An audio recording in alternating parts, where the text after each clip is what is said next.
संत तुकाराम महाराजांचा हा अत्यंत सुंदर आणि बोधप्रद अभंग आहे.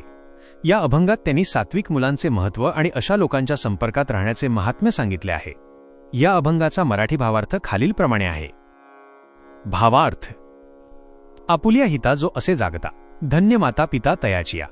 अर्थ: जो मनुष्य स्वतःच्या खऱ्या हितासाठी, परमार्थिक प्रगतीसाठी किंवा आत्मकल्याणासाठी नेहमी सावध आणि जागृत असतो, त्याचे आई वडील खरोखरच धन्य असतात. ज्यांनी अशा पुत्राला जन्म दिला त्यांचे जीवन सार्थकी लागते. 2. कुळी कन्यापुत्र होती जी सात्विक, तयाचा हरिख वाटे देवा. अर्थ: ज्या कुळामध्ये किंवा घरात सात्विक वृत्तीची, सदाचारी, देवावर श्रद्धा ठेवणारी मुले आणि मुली जन्माला येतात, तेव्हा त्यांचा आनंद केवळ त्यांच्या आईवडिलांनाच नाही तर खुद्द देवालाही होतो. देवालाही अशा भक्तांचे कौतुक वाटते.